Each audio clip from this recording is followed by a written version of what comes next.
तो आज की इस क्लास में आप सबका स्वागत है। इस क्लास को शुरू करने के लिए मैं अपनी स्क्रीन आप लोगों के साथ शेयर कर रहा हूं।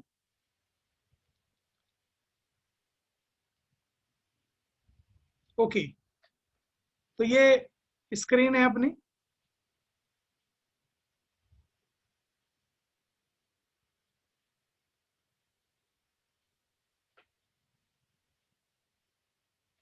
दिख रही होगी आप सब लोगों को स्क्रीन।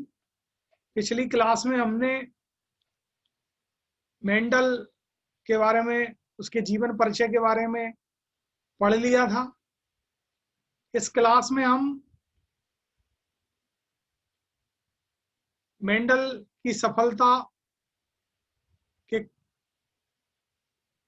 जो कारण थे या जो बातें थी जिसके कारण से मेंडल को सफलता मिली, उसके बारे में हम बात करते हैं।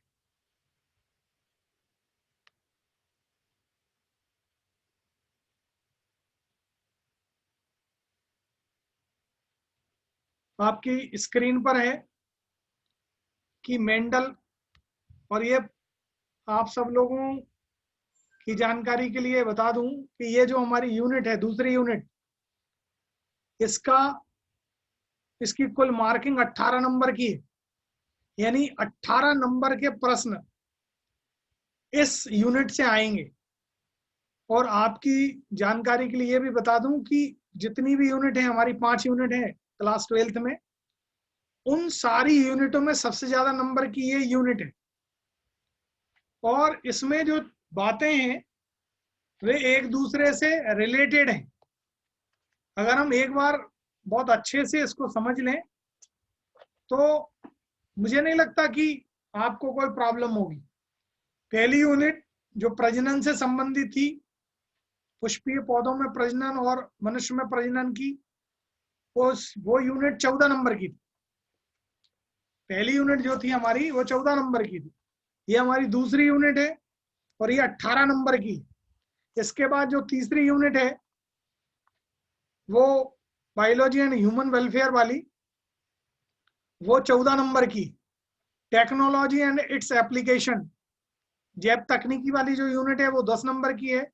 और आखिरी जो यूनिट है इकोलॉजी और एनवायरनमेंट से संबंधित, वो 14 नंबर की है। यानी पूरी पांचों यूनिट में अगर हम देखें तो ये जो यूनिट है जिसकी बात हम कर रहे हैं, जिसकी क्लास हमारी चल रही है, आनुवांशिकी से संबंधित है, आनुवांशिकी एवं भिन्नता, ये 18 नंबर की, 18 नंबर के क्वेश्चन आएंगे। और अगर हम समझ लें तो इससे आसान यूनिट कोई नहीं होगी।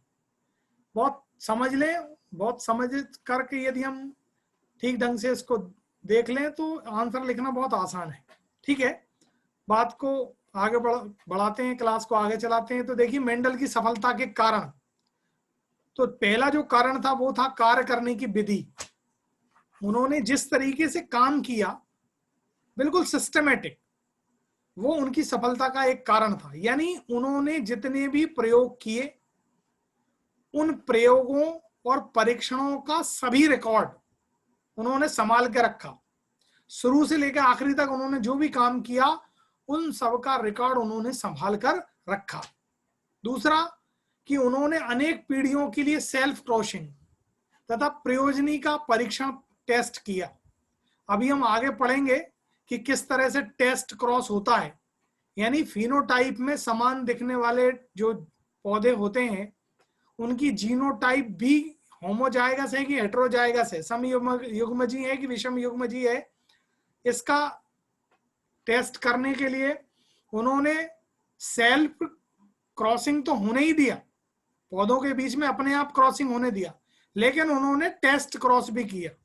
यानी अपने मन चाहे टेस्ट भी उन्होंने किए और आनुवांशिक रूप से शुद्ध तथा शुद्धता का चुनाव किया। जो आनुवांशिक रूप से प्योर ब्रीड लाइन थी और उसकी शुद्धता वाले जो पौधे थे, उनका उन्होंने अपने परीक्षणों के लिए चुनाव किया।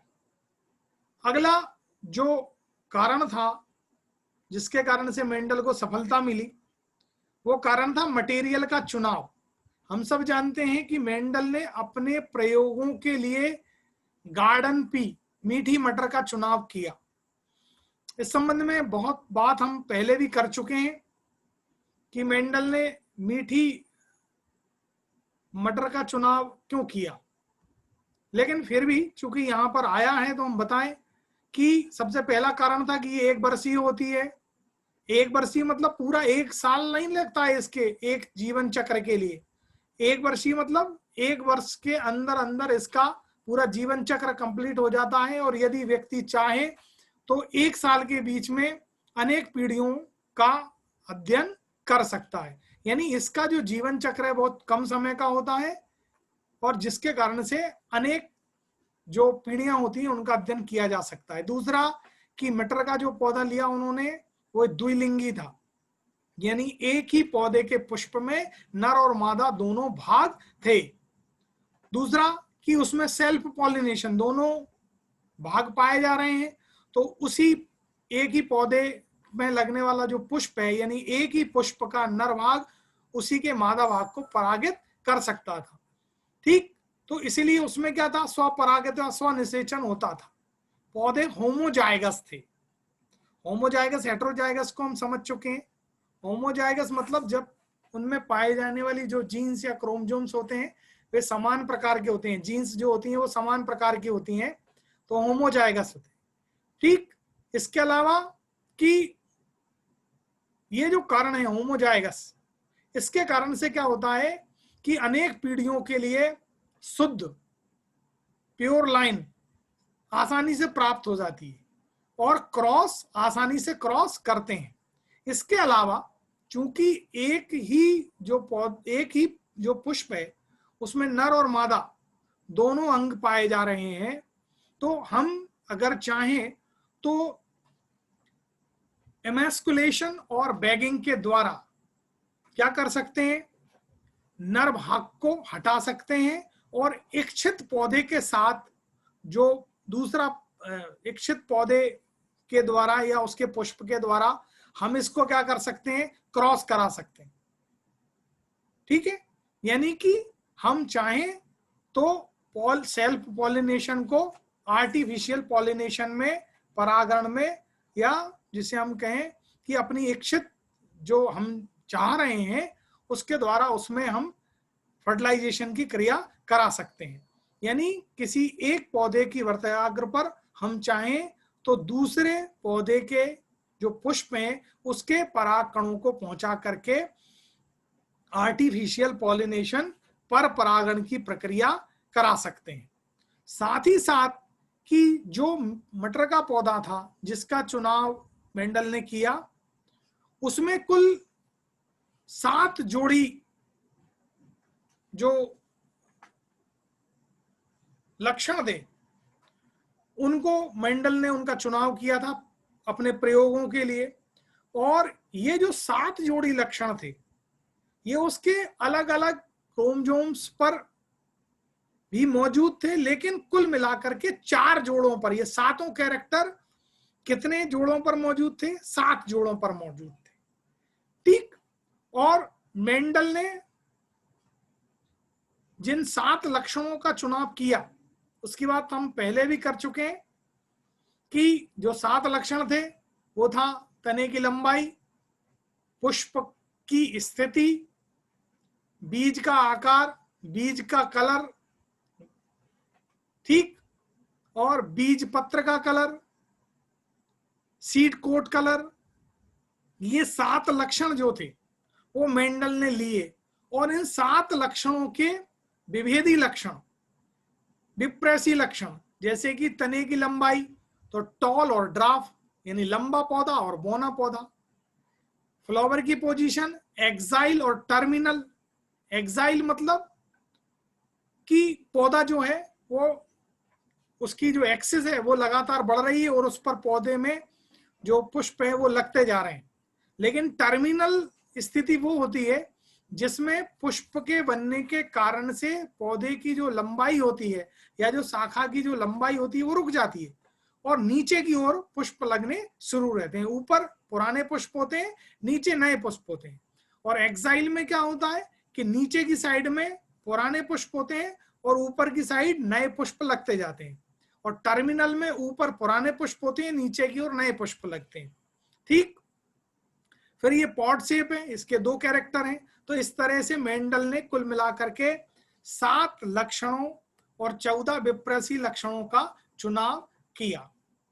ये इनकी बात हम पहले भी कर चुके थे, लेकिन चूंकि अपने मेंडल की सफलता इन्हीं के कारण से थी कि मेंडल ने जिन लक्षणों का चुनाव किया वे कुल मिलाकर 7 लक्षण थे और 4 क्रोमोसोम्स पर मौजूद थे। ठीक, और विप्रेसी लक्षण थे। तो इस कारण से मेंडल को क्या हुआ, अपने प्रयोगों में सफलता मिली।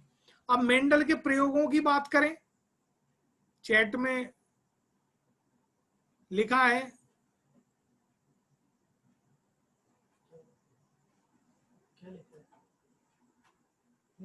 देखिए लिखा है कि चैट बॉक्स में डाउट दिया है, कोई दिक्कत नहीं है। एक पीढ़ी यानी कि जैसे मान लीजिए कि आपने एक बार मटर का पौधा बोया, उसमें फूल लगे और फूल लगने के कारण से उनमें सेल्फ पॉलिनेशन हुआ या क्रॉस पॉलिनेशन हुआ, जो भी आपने कराया, और उससे आपको क्या प्राप्त हुए, बीज प्राप्त हुए। अब आप उन बीजों को चाहें तो दोबारा से क्या कर सकते हैं, बो सकते हैं और उनसे अगली पीढ़ी ले सकते हैं। यानी मटर का जो पौधा होता है उसका जीवन काल छोटा हो सकता है। 1 वर्ष के अंदर हम मटर के पौधों की एक से अधिक पीढ़ियों का अध्ययन कर सकते हैं। ठीक है, तो ये आपका डाउट था, ये अपन ने यहां पर क्लियर कर लिया। अब हम जानते हैं मेंडल के प्रयोग। ये एक संकरण क्रॉस, मोनो हाइब्रिड क्रॉस या एक जीनी वंशागति जिसे हम कहते हैं, इसको हम समझेंगे।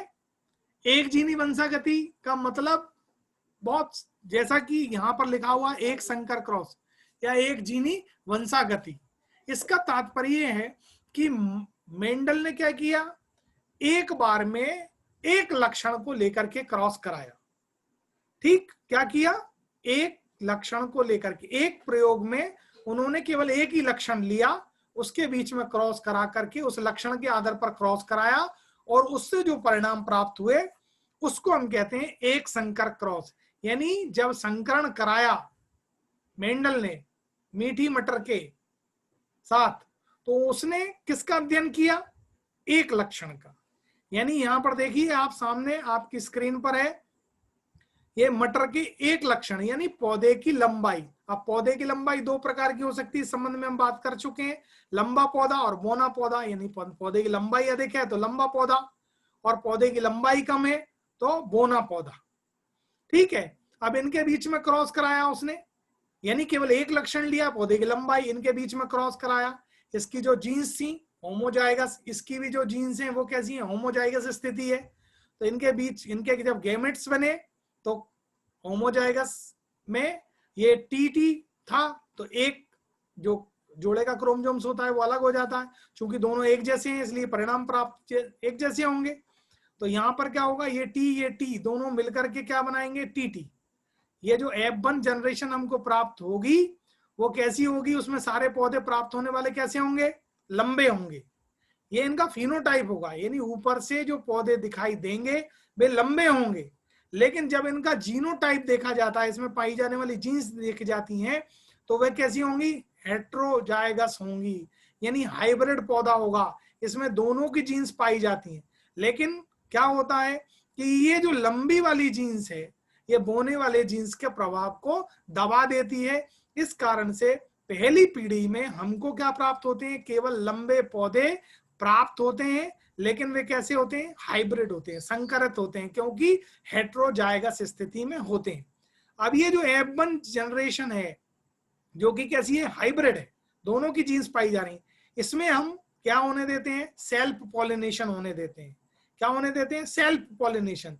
यानी इस हाइब्रिड का, हेट्रोजाइगस स्थिति के पौधों का आपस में संकरण होने देते हैं। और ये संकरण होता है तो हमको F2 पीढ़ी में, किसमें F2 पीढ़ी में 1:2:1 का लक्षण प्राप्त होता है, अनुपात प्राप्त होता है। ये देखिए यहां पर लिखा है कि जब F2 पीढ़ी में हमको पौधे प्राप्त होते हैं किसके, F1 पीढ़ी के सेल्फ स्वपरागण का, तो F2 पीढ़ी में हमको 1:2:1, ये यहां पर देखिए जहां मेरा कर्सर है वहां आपको दिखाई दे रहा है 1:2:1 ये प्राप्त होता है। यानी इसमें एक पौधा कैसा होता है, लंबा, लेकिन कैसा होता है ये, होमोजाइगस। और दो पौधे हमको कैसे प्राप्त होते हैं, लंबे होते हैं लेकिन कैसे होते हैं, वे हेटेरोजाइगस होते हैं। यानी उनमें पाई जाने वाली जीन्स कैसी होती है, अलग अलग होती है, हेटेरोजाइगस। और एक जो होता है वो कैसा होता है, बोना पौधा प्राप्त होता है लेकिन उसका जीनोटाइप कैसा होता है, होमोजाइगस होता है। यानी इसमें पाई जाने वाली दोनों जीन्स कैसी होती है, समान प्रकार की, स्मॉल टी। इसमें जो एक प्राप्त हुआ है इसमें कैपिटल टी होमोजाइगस, और ये भी क्या है, होमोजाइगस। ये एक और ये एक, और दो स्थिति में यानी 1:2, ये दो पौधे जो हमको लंबे प्राप्त होते हैं ये देखने में तो इस जैसे ही होते हैं, होमोजाइगस जैसे, लेकिन जब इनकी हम जीनोटाइप देखते हैं, जीन्स की अध्ययन करते हैं, तो हम ये पाते हैं कि ये पौधे कैसे हैं, हाइब्रिड हैं, हेटेरोजाइगस हैं। इनमें पाई जाने वाली जो जीन्स हैं, वो जोड़े में जो पाई जाने वाली जीन्स हैं वे कैसी होती हैं, दोनों जीन्स इसमें पाई जाती हैं, लंबे के भी और बोने की। लंबे पौधे की जीन्स जो होती है वो पौने पौधे के प्रभाव को दबा देती है, इसलिए दिखने में पौधा लंबा होता है लेकिन कैसा होता है, हाइब्रिड प्रकार का होता है। ठीक है, तो ये इस तरह से मेंडल ने एक लक्षण को लेकर के जब प्रयोग किया तो इस प्रयोग को हम कहते हैं एक लक्षण वंशागति, एक जीनी वंशागति, या इसे हम कहते हैं एक संकर क्रॉस। क्या कहते हैं, एक संकर क्रॉस। अब देखिए आप, ये प्राप्त हुआ, यानी कि हमने जो F1 पीढ़ी में सेल्फ पॉलिनेशन कराया उससे हमको परिणाम क्या मिले, 1:2:1। अब इसमें बात यह है कि हमको यहाँ पर जब F2 पीढ़ी का अध्ययन हमने किया तो हम यहाँ ये देख रहे हैं कि हमको होमोजाइगस स्थिति भी प्राप्त हुई है।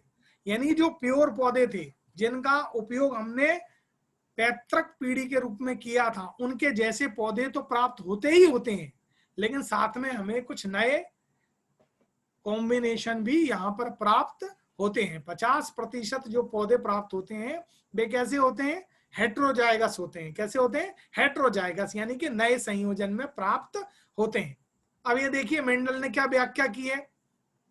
मेंडल ने उपरोक्त परिणामों की व्याख्या निम्न अनुमानों के द्वारा लंबापन तथा बौनापन विभेदी कारकों या निर्धारकों के द्वारा निर्धारित होते हैं, जिन्हें हम जीन्स कहते हैं। मेंडल ने बताया कि लंबापन और बौनापन ये दोनों जो लक्षण हैं ये क्या होते हैं, अलग अलग जीन्स के द्वारा निर्धारित होते हैं।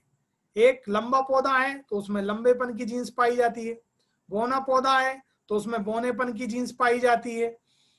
ठीक, तो जैसा कि मैंने आपको बताया, लंबे पौधे को हम टीटी होमोजाइगस और बौने पौधे को हम स्मॉल टी के द्वारा रखते हैं। ठीक है, और इसमें क्या होता है कि जो लंबा पौधा होता है वो बौने पौधे के प्रभाव को दबा देता है, यानी लंबेपन की जो जीन्स है वो बौने पौधे की जीन्स को दबा देती है। इसलिए F1 पीढ़ी में हमको केवल लंबे पौधे प्राप्त होते हैं और F2 पीढ़ी में हमको 1:2:1 का रेशो प्राप्त होता है। तो ये एक संकर क्रॉस था। इसको हम सीधे सीधे कैसे याद रख सकते हैं कि एक संकर क्रॉस मतलब कि एक लक्षण को लेकर के क्रॉस कराया गया। अब हम समझते हैं द्विसंकर क्रॉस। देखिए यहां पर द्विसंकर क्रॉस, ये परीक्षाओं में बहुत पूछे जाने वाले प्रश्न है। द्विसंकर क्रॉस को हम समझते हैं। द्विसंकर क्रॉस, देखिए एक संकर क्रॉस में मैंने बताया था कि मेंडल ने क्या किया, केवल एक लक्षण लिया, लेकिन यहां पर क्या होता है कि मेंडल ने द्विसंकर क्रॉस मतलब कि एक साथ दो लक्षण लिए उसने और दो लक्षणों के विप्रेयसी लक्षणों के बीच में उसने क्रॉस कराया। जैसे कि मेंडल ने क्या किया कि मटर के पौधे में ऐसे पौधों का चुनाव किया जिसमें जो बीज था वो कैसा था, गोल था। कैसा था, बीज का आकार कैसा था, गोल। ये एक लक्षण हुआ बीज का आकार, यानी यहां गोल होगा तो यहां झुर्रीदार होगा, विप्रेयसी लक्षण है।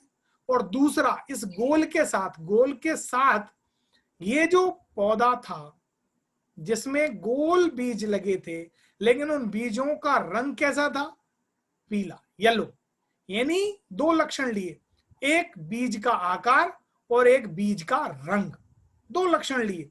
और उस विप्रेयसी लक्षण में क्या लिया उसने कि एक लिया ऐसा पौधा जो कैसा था? येलो था, बीज का रंग पीला था, और कैसा था? बीज का आकार गोल था। और दूसरा इसका विप्रेयसी लक्षण क्या होगा कि बीज कैसा होगा? झुर्रीदार होगा, और कैसा होगा? हरा होगा। कैसा होगा? हरा होगा। अब इनके गैमेट्स जब हम बनाते हैं तो ये देखिए, capital by capital by capital R capital R, तो एक कैपिटल बाई और एक कैपिटल आर, दो लक्षणों को लिया है ना हमने, तो यहां पर ये गैमेट्स बनते हैं। और ये जब गैमेट्स बनते हैं और इनके बीच में क्रॉस कराया जाता है, तो F1 पीढ़ी में हमें सारे पौधे कैसे प्राप्त होते हैं? पीले और गोल। पीले और गोल क्यों प्राप्त होते हैं? क्योंकि मेंडल ने बताया है कि जब हम दो लक्षणों को लेकर के या एक लक्षण को लेकर के या तीन लक्षणों को लेकर के क्रॉस कराते हैं, तो एक लक्षण जो होते हैं वो दूसरे लक्षणों के प्रभाव को क्या कर देते हैं? दबा देते हैं। तो यहां हम देखेंगे कि जो पीला था उसने हरे को दबा दिया, और जो गोल था उसने झुर्रीदार लक्षण को दबा दिया। तो हमें यहां पर F1 पीढ़ी में सारे पौधे कैसे मिले? गोल और पीले मिले। ठीक है। और साथ ही साथ कैसे थे? यहां हम देख रहे हैं यहां होमोजाइगस स्थिति है, लेकिन यहां पर हम देख रहे हैं ये हाइब्रिड है, हेट्रोजाइगस स्थिति। और जब F2 पीढ़ी के लिए हम इन पौधों के बीच में जो हमें F1 पीढ़ी में पौधे प्राप्त हुए हैं, उन सब का क्रॉस आपस में क्रॉस होने देते हैं, सेल्फ पॉलिनेशन होने देते हैं, स्वपरागरण होने देते हैं, तो क्या होता है? ये गैमेट्स बनते हैं। क्या गैमेट्स में? आप देखिए, गैमेट्स में जब क्रोमोसोम से एक दूसरे से अलग होते हैं तो कैसा भी कॉम्बिनेशन बना सकते हैं वो। तो एक कॉम्बिनेशन हम बना सकते हैं कि यहां पर कैपिटल बाई और कैपिटल आर होगा, यानी जो मेन था वो है। लेकिन यहां पर हाइब्रिड स्थिति भी है, आप देखेंगे तो यहां पर यह स्थिति हो सकता है कि कैपिटल वाई के साथ स्मॉल आर आए। तीसरा जो हो सकता है कि स्मॉल वाई के साथ कैपिटल आर आए, और चौथा कि स्मॉल वाई के साथ स्मॉल आर आए। तो यही सारे लक्षण, चूंकि हमने सेल्फ पॉलिनेशन उन्हें दिया है, तो एक जैसे गैमेट्स बनेंगे नर में भी और मादा में भी। तो जब हम इनके बीच में क्रॉस कराते हैं तो हमको 9:3:3:1 का रेशो प्राप्त होता है। 9:3:3:1 का रेशो हमको प्राप्त होता है। ये देखिए यहां पर लिखा है कि F2 पीढ़ी में जो हमको फिनोटाइप का प्राप्त होता है वो कैसा होता है? 9:3:3:1। यानी जो पौधे दिखाई देते हैं उनमें 9 पौधे कैसे होते हैं? 9 पौधे, ये 9 पौधे होते हैं गोल और पीले। कितने होते हैं? गोल और पीले। ये जो 3 होते हैं, ये देखिए अब यहां पर चूंकि क्रोमोसोम्स हैं, चेंज हो गए हैं, एक दूसरे से स्वतंत्र हो गए हैं, तो वो अपने हिसाब से जोड़ा बनाते हैं। तो ये जोड़ा जब बनाया इन्होंने, तो ये 3 पौधे, तो क्या होता है? ये 3 पौधे जो हैं जिनमें हमको जो बीज प्राप्त हुए हैं वो कैसे हैं? गोल हैं, लेकिन पीले नहीं है, वो हैं हरे। कैसे हैं? हरे। जबकि हमने कॉम्बिनेशन ये नहीं लिया था, हमने कॉम्बिनेशन क्या लिया था? पीले के साथ गोल और शुक्ले झुर्रीदार के साथ हरा। लेकिन यहां पर हम जानते हैं कि F2 पीढ़ी में हमको नए कॉम्बिनेशन प्राप्त होते हैं। तो क्या होता है कि यहां पर 3 पौधे ऐसे प्राप्त होते हैं, 3% ऐसे प्राप्त होते हैं पौधे जो कि कैसे होते हैं? गोल के साथ पीले ना होकर के हरे होते हैं, यानी गोल और हरे।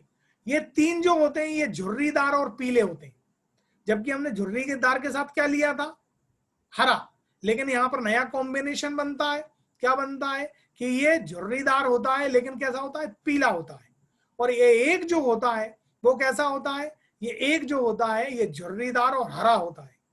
जो हमने ऊपर कॉम्बिनेशन में लिया था वो हमको प्राप्त होता है। ठीक।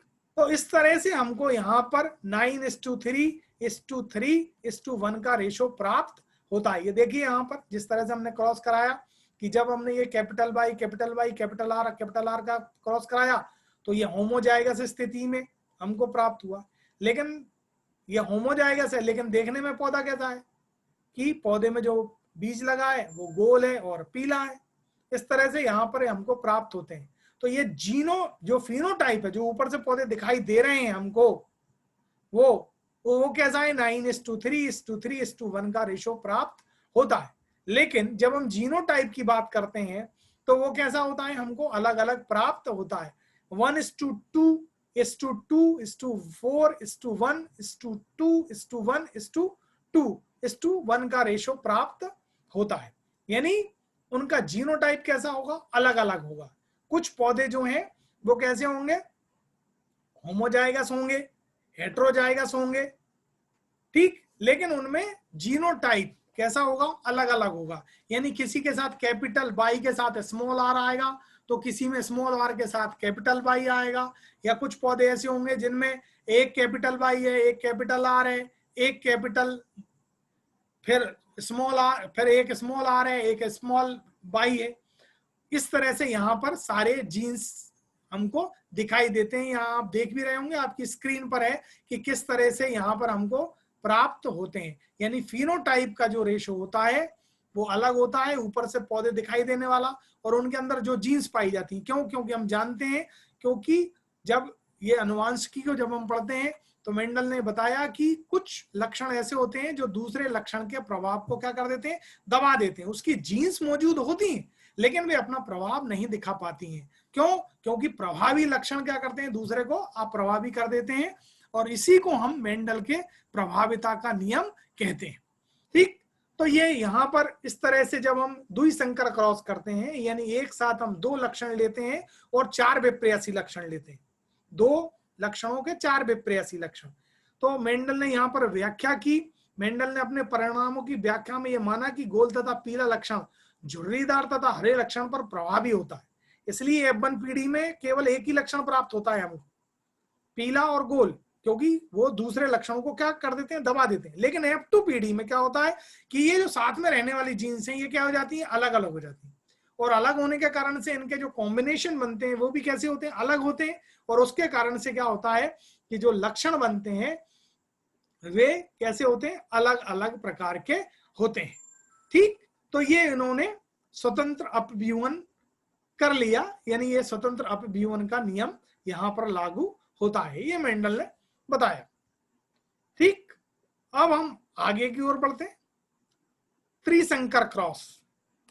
देखिए, एक संकर क्रॉस मतलब जिसमें एक लक्षण के 2 विप्रेयसी लक्षणों के बीच में क्रॉस कराया जाए। द्विसंकर क्रॉस मतलब 2 लक्षणों के 4 विप्रेयसी लक्षणों के बीच में क्रॉस कराया जाए। त्रिसंकर क्रॉस मतलब एक साथ हम 3 लक्षण लें और उनके विप्रेयसी लक्षण कितने होंगे, 6।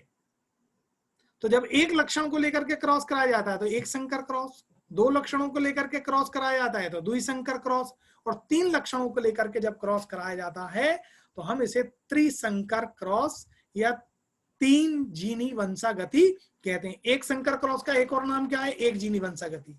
द्विसंकर क्रॉस का दूसरा नाम क्या है, 2 जीनी वंशागति। और त्रिसंकर क्रॉस का क्या नाम है, 3 जीनी वंशागति। ठीक, तो जब हम इस तरह का लेते हैं तो हमको संततियों में क्या प्राप्त होता है, 27:9:9:9:9:3:3